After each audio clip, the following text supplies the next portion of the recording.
Hello, I'm Tierna McGrath. I'm Kennedy Mullen. And I'm Isabel Malvick.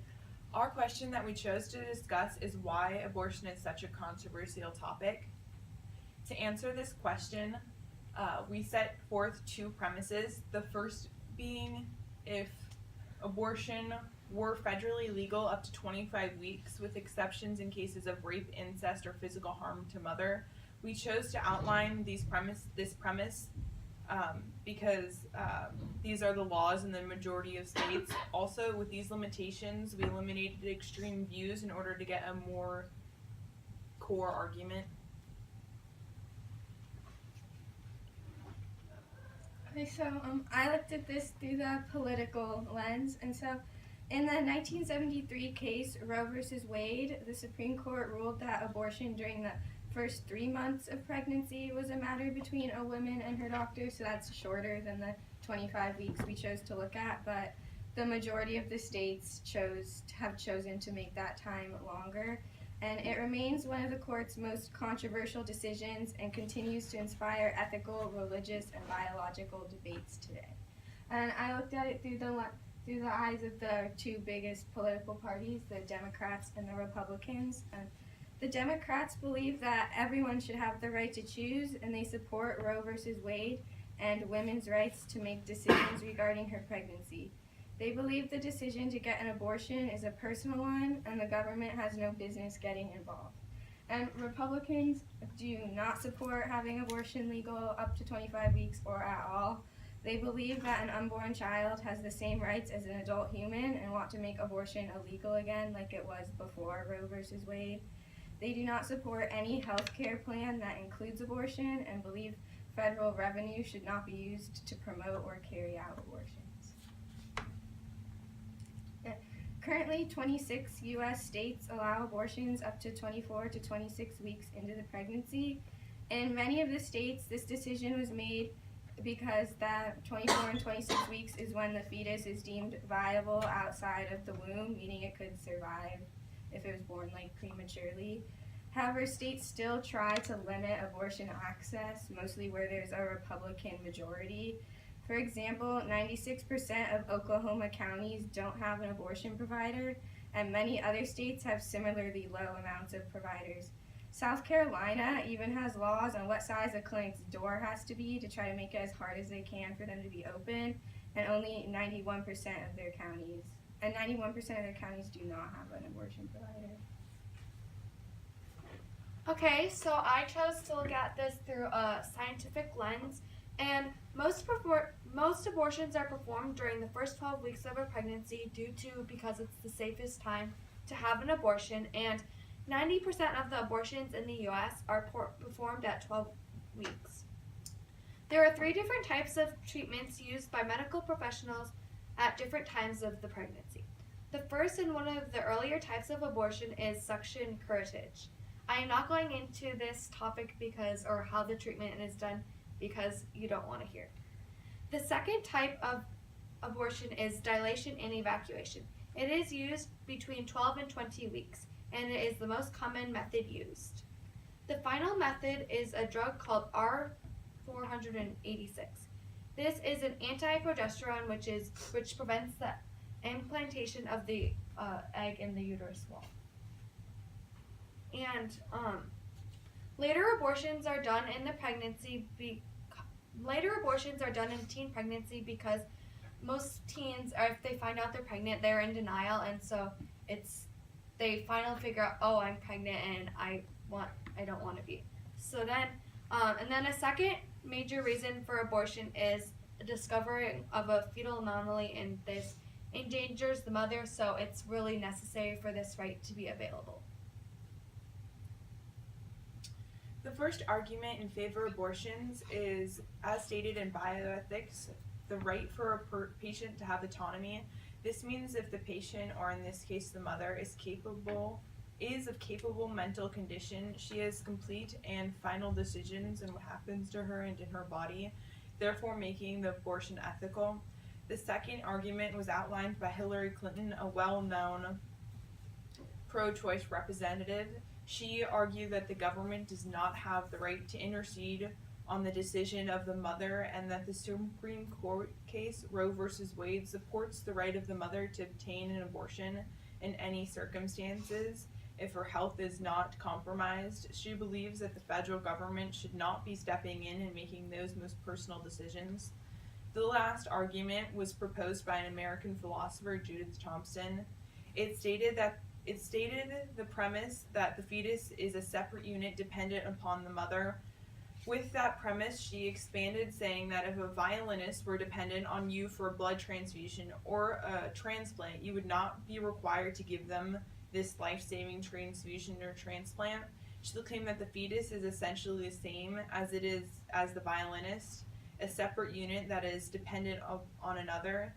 This other unit, the mother, therefore does not have an ethical responsibility to provide life.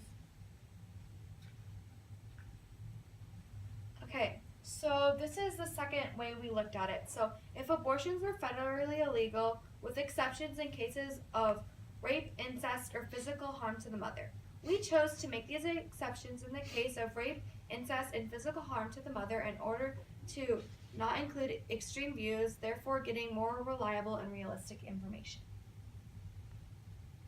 Okay, so this is the political lens again. Abortion has been illegal in the United States before the 1973 Roe v. Wade decision. However, having abortions illegal did not stop them from happening, and many women broke this law and received abortions illegally anyway from doctors who would provide them like under the table on black markets. But women who couldn't afford this would give themselves abortions themselves, which resulted in many unnecessary deaths. And in 1965, 17% of all deaths relating to pregnancy and childbirth were the result of illegal abortions. Okay, so a major reason that abortions can be negative is the procedures can be harmful or dangerous, but this is the same as any other procedure you can get, like getting your tonsils out. There's always going to be negative effects of these. So every year there are 42 million abortions around the world, and 20 million of these are unsafe. And this is when they were illegal. 68,000 women die each year from unsafe abortions. People performed abortions when it was illegal by overdosing on pills, and women would drink chemicals such as turpentine and bleach, and this would kill them and the baby, and it resulted in negative effects. Women would also insert foreign objects such as coat hangers, knitting needles, ballpoint pens, and bicycle spokes into their body in an attempt to end the pregnancy. They were so desperate to end the pregnancy that they were putting themselves in danger also. Women also squirted toxic chemicals into the uterus, and women came up with many different methods, such as jumping off the roof or the top of buildings, which resulted in death and maybe other internal body injuries. And people also, when it was illegal, performed dilation and curettage in an unsanitary environment, which would have resulted in infection.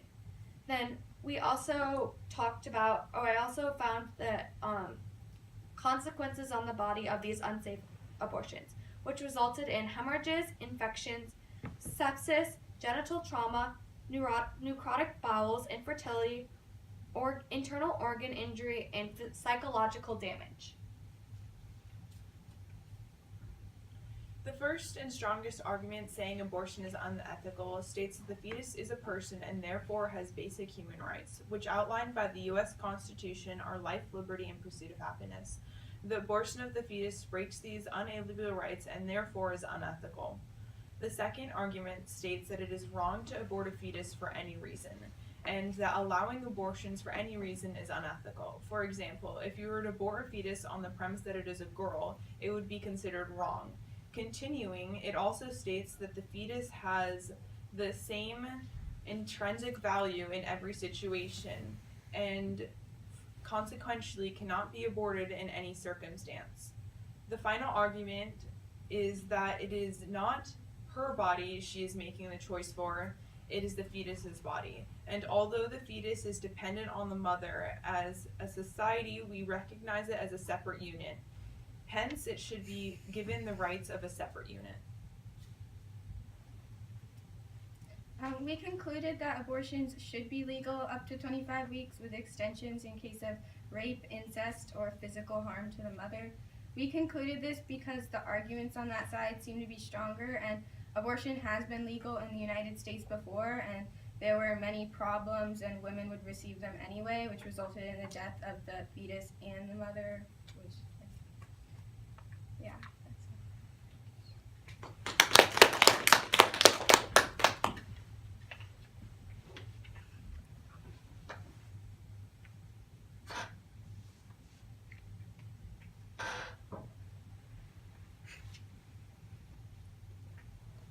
So, Tiernan, how did the group decide to include Kennedy's perspective or lens into the overall presentation?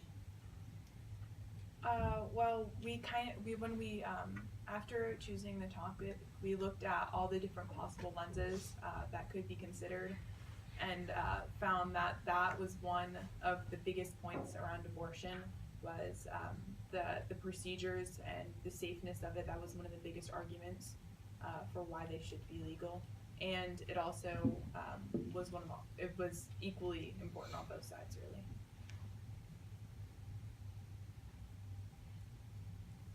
And Isabel, in what way did you improve your ability to work with a group as a result of this project? Well, I had to learn how to better communicate with people inside and outside of class and discuss ideas better, so I could figure out what should and should not be included in the presentation, or what didn't really fit with my lens, and I learned how to value my group members' input a lot more.